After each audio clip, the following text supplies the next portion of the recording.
Ay, sabi na ba? Ha? Ay, Uy, sabi na. yate. Ha?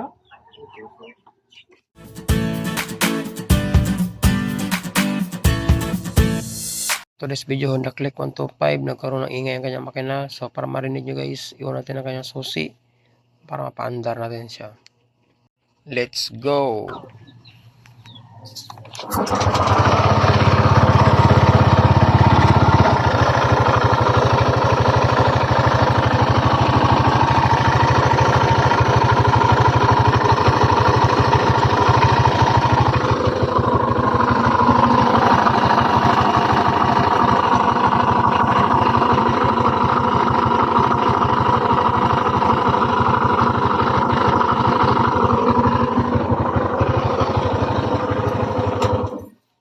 Tingin nyo saan nanggaling ang ingay ng kanyang makina? Para sa akin guys, yan po ay bearing ng kanyang crankshaft. Siyempre para ma-control natin yan ay kailangan natin i-pull out ang kanyang buong makina at doon natin isasahin, baklasin ng kanyang head, block at saka dalawang crankcase. Saka natin i-double check ang kanyang dalawang side bearing ng kanyang crankshaft. So siyempre guys, kailangan natin i-pull out ang kanyang makina. At ito na nga guys, na-pull out na natin ang kanyang buong makina. At tanggalin mo natin ang kanyang impeller, head cover, tapos cylinder head. At ang next ay ang ating dalawang crankcase shell. Saka natin makuha ang kanyang buong crankshaft. So ang history ng motor na ito guys ay naka-experience ito ng pag-overhaul siguro mga 4 months. Ito na overhaul. So ang pinalitan nito is buong crankshaft assembly. At ang kanyang crankshaft na binili guys is nasa online. Ito ay replacement at hindi original. Possible, ang bearing na kasali sa buong crankshaft ay bumigay. So, balik kasi guys, itong motor na ito ay napa-overhaul ni bossing sa ibang mekaniko. Gumastos sa mahigit mga sa 25,000. Marami daw pinalitan. Oh, no! Pati buong crankshaft na original ay pinalitan. Kaya lang ang pinalit is replacement lang. Tapos, nasa mga 3K plus daw ito ang nabili ni bossing na crankshaft assembly. So, siyempre guys, may idea na tayo. Possible yung bearing na naka-built in sa kanyang crankshaft na nabili ni bossing ay bumigay. So, siyempre, kailangan ma-confirm natin yan kapag matanggal natin ang kanyang buong makina. So, kailangan natin i-release ang kanyang tensioner tosser since natanggal natin ang kanyang dalawang bolt na 4mm sa kanyang camshaft sprocket. So, siyempre, kailangan ikutin natin yan para ma-release natin ang kanyang kadena ng clockwise. So, kapag maangat na natin ang kanyang tosser, saka natin makuha ang kanyang sprocket, guys. Luwag kasi ang chain, saka magkaroon siya ng distansya. So, pwede na natin sikotin ang kanyang cylinder head. So, ito guys, ay pinalitan din ng bagong block nung naunang mekaniko. So, pinalit ni bossing na block nito is 56. Tapos, medyo makonsumo na sa gasolina. Kaya binak to stock ni bossing ng cylinder block na standard. So, ito yung block guys is ako na ang nagkabit nito. Yung binalik ni bossing sa standard ng block. So, ngayon natanggalan natin na kanyang cylinder head. Kaya lang itong crankshaft na guys ay pilit pinalitan ng naunang mekaniko na hindi naman problema ang kanyang crankshaft. Pinalitan lang daw kasi ito ay in-upgrade ng owner nito, no? Ng anak na owner. Siyempre, binila niya ng bagong block na pang racing. Tapos, nag-racing cam, racing spring. Saka, yung cylinder head guys is naka-porting din. So, ito na ang kanyang block na standard. Check natin. Goods naman, no? Simula itong last na pagkakabit ko. Ang ganda naman at wala naman problema kasi hindi naman ito nagkaroon ng usok. Kaya lang napakaingay lang ng kanyang makina guys.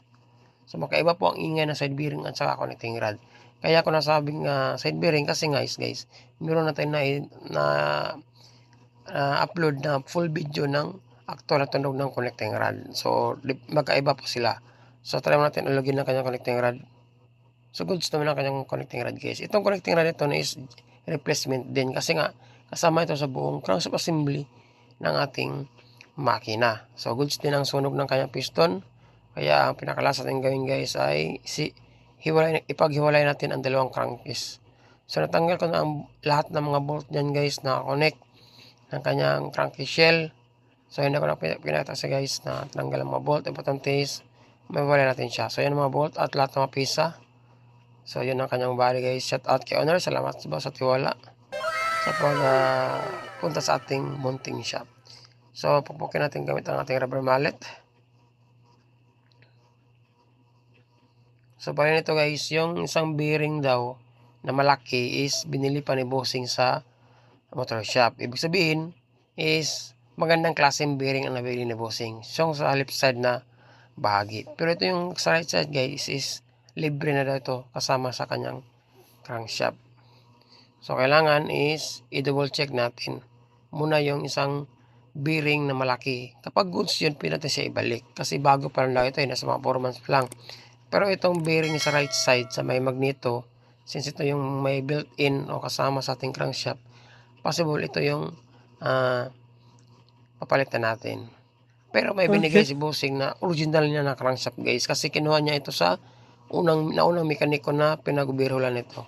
So check natin yon kung goods ang bearing, ibabalik natin yun ang kanyang buong crankshaft na genuine. So para itong replacement niya guys, hindi natin siya ibabalik. Possible yung bearing lang sa left side nito ang kukunin natin at ililipat sa kanyang original na crankshaft. So ito na guys, napagawa natin ang kanyang dalawang cranky shell. Nang inikot ko kanyang bearing, confirm guys na ito talaga ang issue kung bakit nagkaroon siya ng pangit na ingay ng kanyang makina, no? Mas malakas pa sa tunog ng kanyang tambutso. So ngayon tanggalin muna natin ang kanyang buong crankcase guys, crankshaft pala. Kailangan mo natin pupukin sa left side na bahagi. So before natin siya pupukin guys, ilagay mo natin yung kanyang nut para hindi masira yung thread ng kanyang crankshaft. Although hindi natin siya ibabalik, pero mas maganda pa rin na hindi masisira natin ang kanyang thread.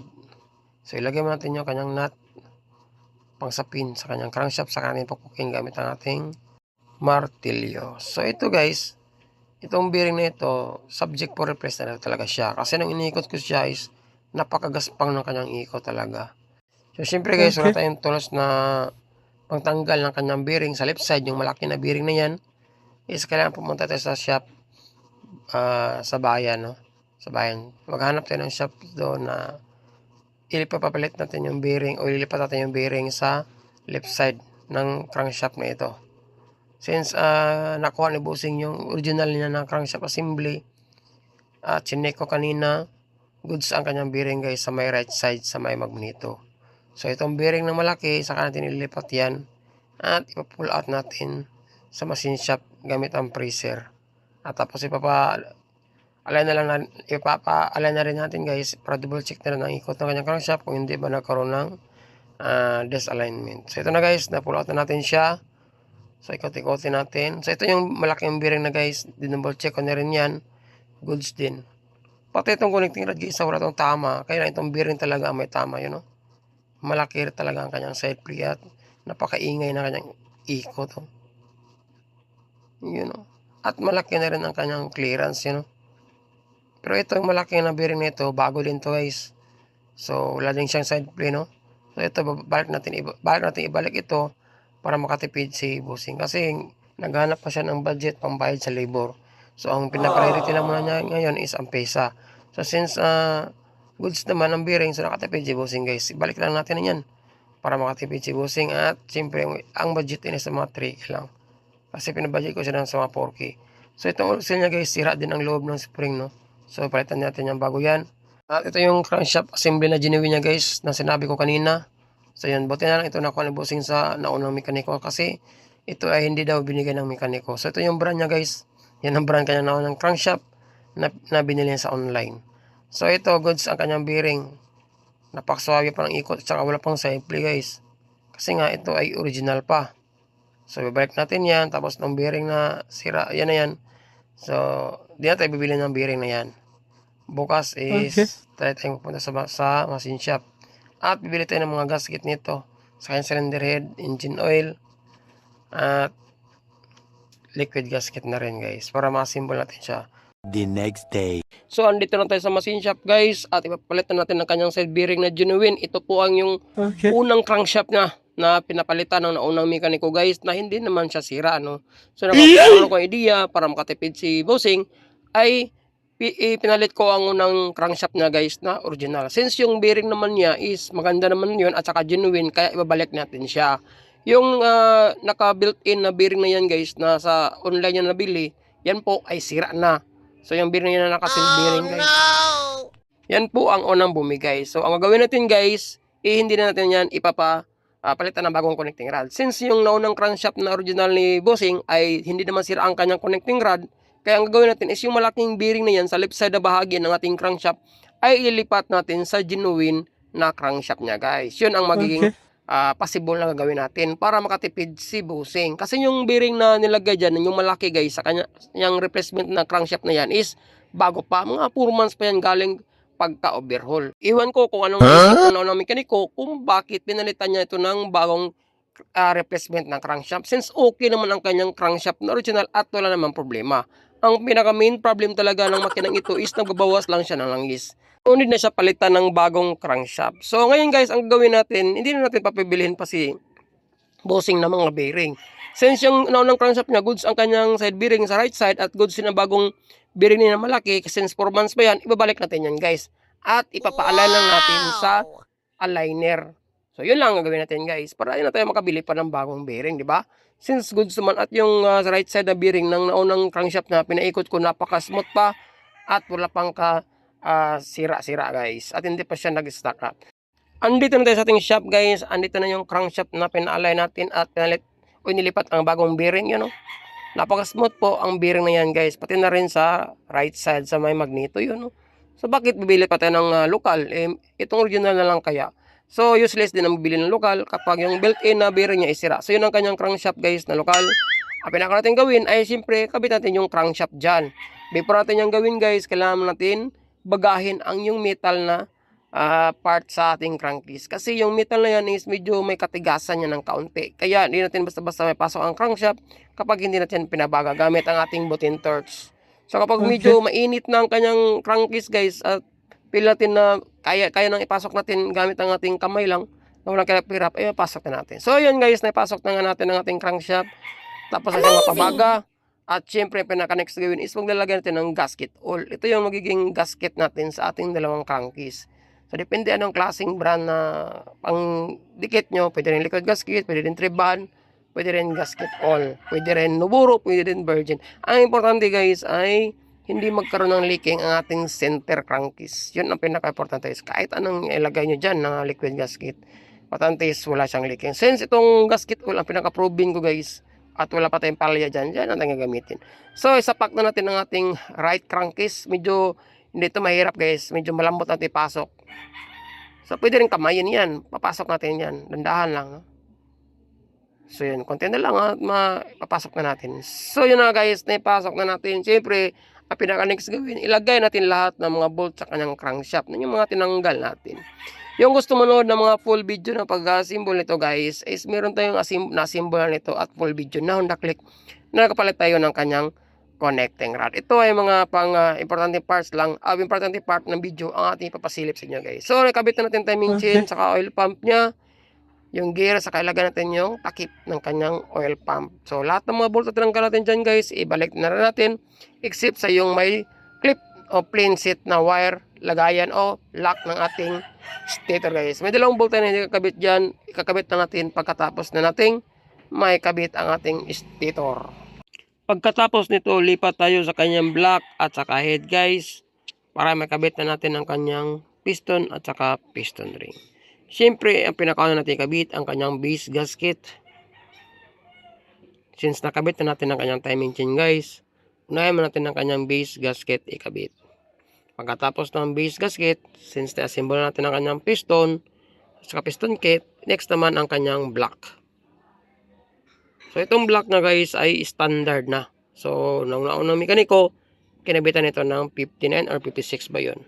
Sobra sa konsumo, malaking konsumo talaga kumpara sa standard. Kasi yung standard nito ay nasa mga 54 lang. So yun, medyo kailangan natin habaan natin pasensya kapag tayo nagkabit ng piston rings para hindi maputol siya guys. Next is palasutin natin ang kanyang timing chain. Pagkatapos ito ay kanyang head gasket. Dapat kapag tayo ay nagtatap overhaul guys, dapat laging bago ang ating gasket, no? Para maiwasan natin magkaroon ng singaw sa ating coolant. Baka ito ay makapenetrate sa ating combustion, siyang dahilan magiging magkaroon ng pag-overheat ang ating cylinder head. Mauubos ang ating coolant kapag dyan makapasok na siya sa ating combustion chamber guys. Pero kung gusto nyo talaga, para sure talaga walang leaking yan, ang gawin nyo is maglagay lang kayo ng kaunting gasket oil sa base, sa top ng base at saka base din ng ating cylinder head. Pero yung original na gasket natin guys ay wag na natin lagyan ng gasket oil para malinis guys.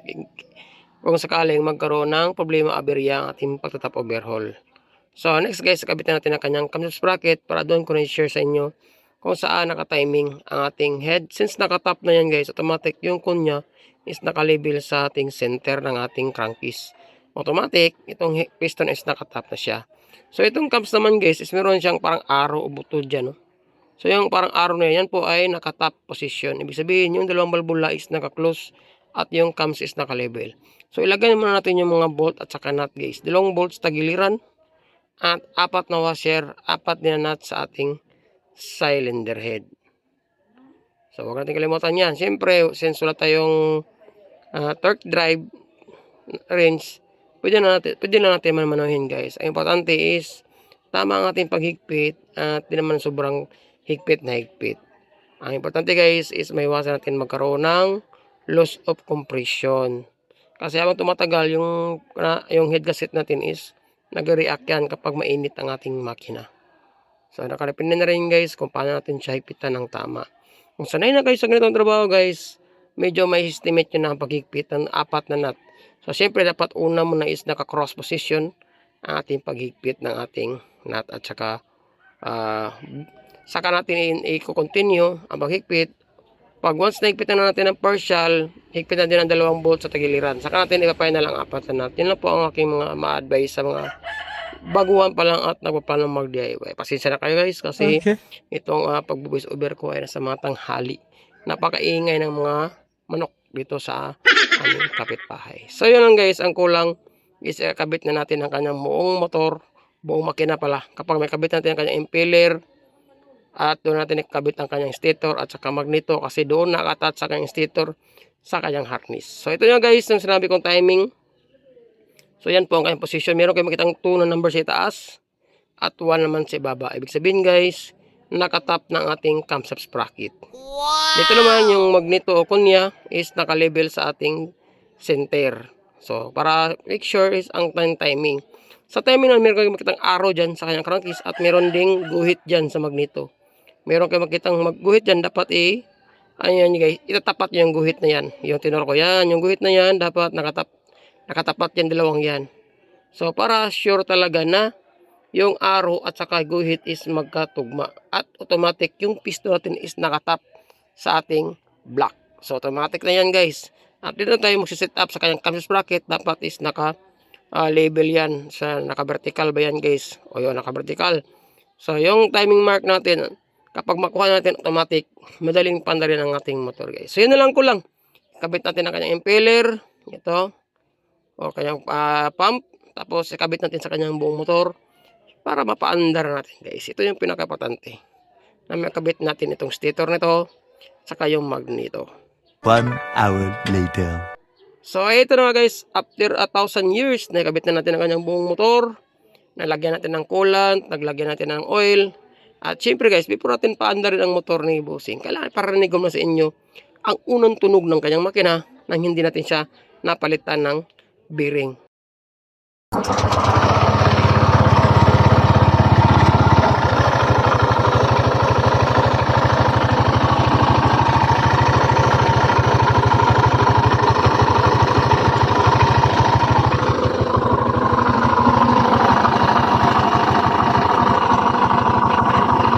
Guys, ito naman tunog ng kanyang motor pagkatapos ating mapalitan ng bearing ang kanyang crankshaft. Let's go!